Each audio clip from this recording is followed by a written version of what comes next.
Terima kasih Anda masih menyaksikan iNews Malam pemirsa. Oknum prajurit TNI Angkatan Laut Klasik 1 Jumran yang membunuh seorang wartawati divonis hukuman penjara seumur hidup oleh Pengadilan Militer Banjarmasin, Kalimantan Selatan. Jumran juga dipecat dari Kesatuan TNI AL.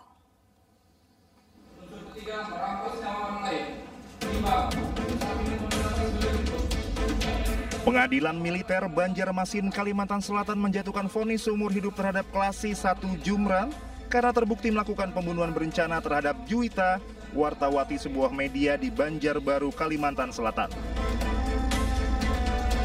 Jumran juga dipecat dari Kesatuan TNI Angkatan Laut sejak vonis dibacakan majelis hakim.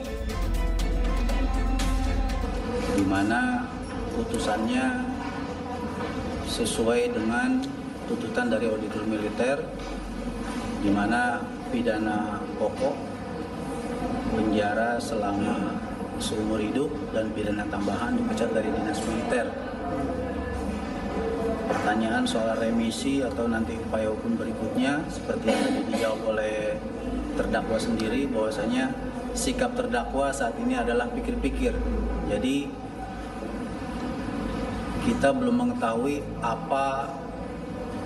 putusan apa yang diambil oleh terdakwa. Namun pihak keluarga melalui kuasa hukumnya menyatakan tidak puas atas vonis seumur hidup atas Jumran. Keluarga menginginkan Jumran dihukum mati. Sepakat dengan keluarga tadi, khususnya dengan Bang Praja dan orang tua korban, bahwa putusan hari ini yang sifatnya sumber itu belum memberikan rasa keadilan bagi keluarga korban, bahkan bagi kita yang hadir di ruangan ini. Mengapa demikian? Karena yang seharusnya dari tuntutan itu adalah hukuman mati, putusannya pun bisa lebih dari hukuman mati itu. Dasarnya apa? Dengan cara ultra petita, hakim boleh mengambil putusan di atas dari tuntutan.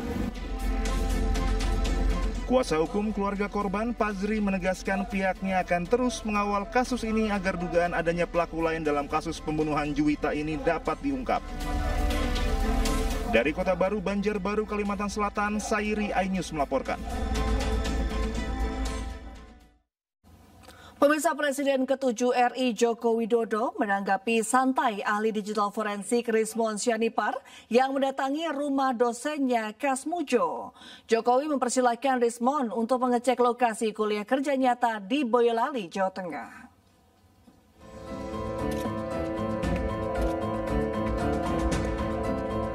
Di Bandung ternyata ini.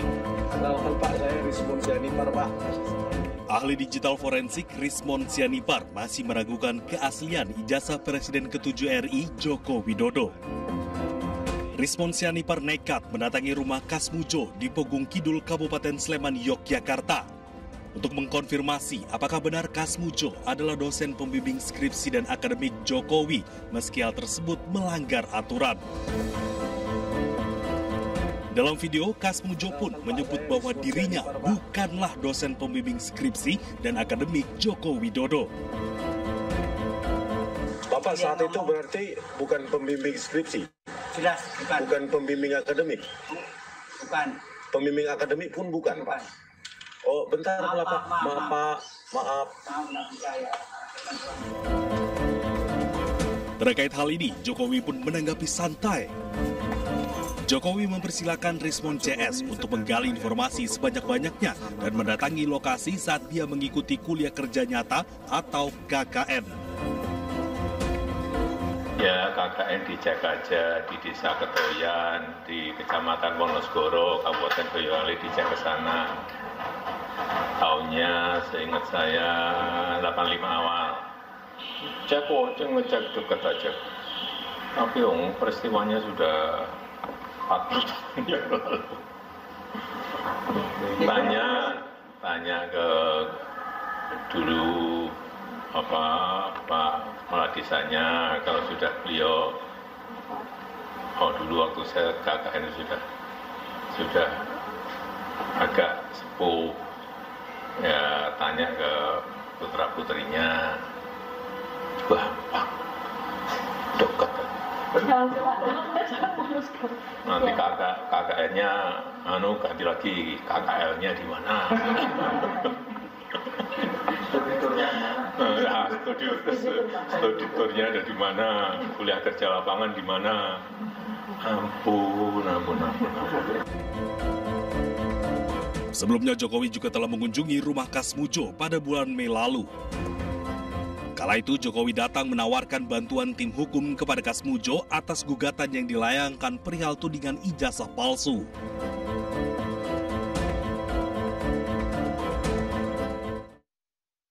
Sementara itu, pakar telematika Roy Suryo menyebut tim pengacara Joko Widodo sedang menunjukkan aksi Sri Mulat karena melontarkan pernyataan dengan logika terbalik. Sebelumnya, kuasa hukum Joko Widodo, Rifai Kusumanegara, mengklaim tuduhan-tuduhan ijazah palsu Jokowi ditujukan bukan untuk mencari kebenaran, melainkan hanya untuk menjatuhkan Jokowi.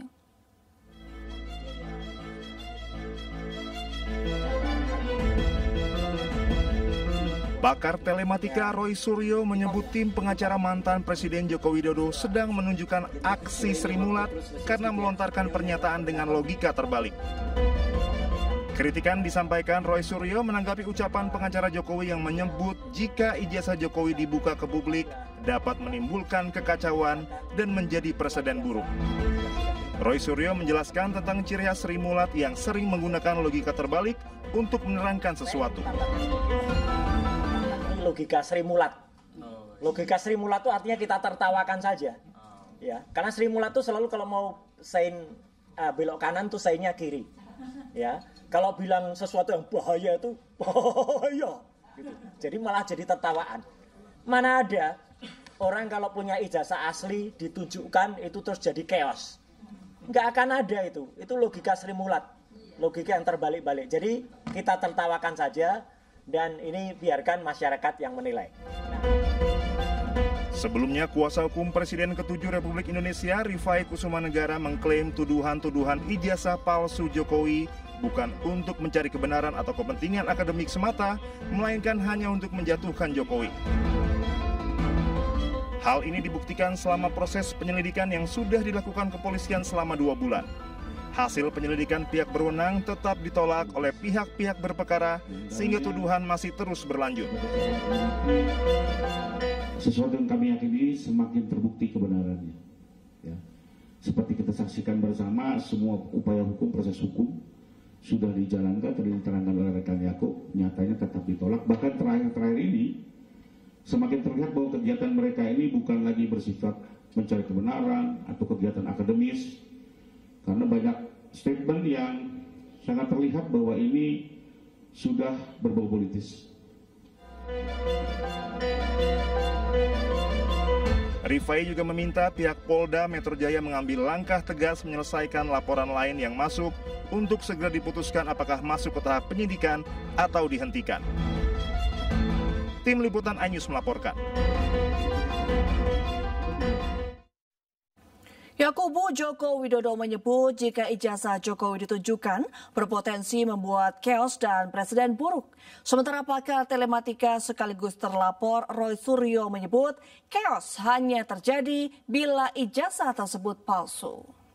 Jadi sesungguhnya ketika kita dalam suatu situasi ada seseorang mempersangkakan sesuatu, kemudian dia tidak bisa membuktikannya, kemudian kita berikan presiden atau kita berikan hal kita tunjukin, maka habis ini akan banyak orang-orang yang akan dituduhkan sesuatu, apapun itu, mau ijazah, mau apapun, mau sertifikat dan sebagainya, maka lucunya dia yang mengatakan itu tidak asli atau palsu, malah kita yang disuruh menyelesaikannya. Artinya sudah terbalik-balik hukumnya seperti itu, sehingga akan berpotensi membuat orang jadi akan dipersangkakan terus gitu loh. Misalnya ada seorang bupati, gubernur, menteri ditanya, nih ijazahmu palsu.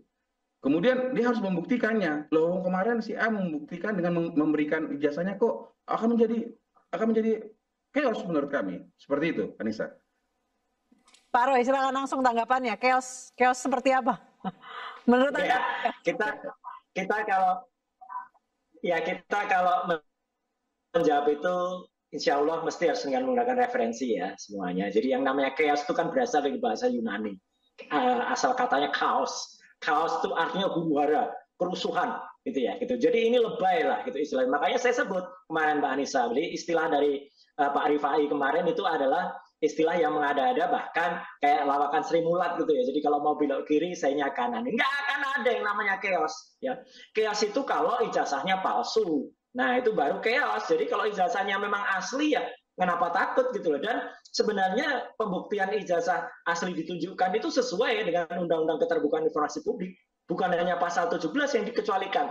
Tapi jangan lupa harus komprehensif baca pasal itu. Ada pasal 18 ayat 2. Ya kebetulan saya ikut nyusun undang-undang itu kan gitu. Jadi pasal 18 ayat 2 itu semua pengecualian di pasal 17 itu tidak berlaku untuk pejabat publik. Jadi clear banget di sini gitu loh. Jokowi dulu adalah pejabat publik. Jadi clear. Jadi tapi sekali lagi kalau kembali ke soal chaos, Mbak Anissa, itu makanya saya kemarin nulis bahwa ini logikanya kayak pakai logika Sri Mulat saja gitu. Mau lucu aja deh. Jadi nggak apa-apa deh. Kita anggap ini lucu-lucuan aja gitu ya.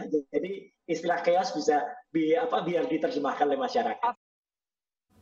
Menteri Kebudayaan Fadlizon memberikan klarifikasi terkait pernyataannya yang menyebut pemerkosaan massal tahun 1998 tidak ada buktinya dan hanya berdasarkan rumor yang beredar.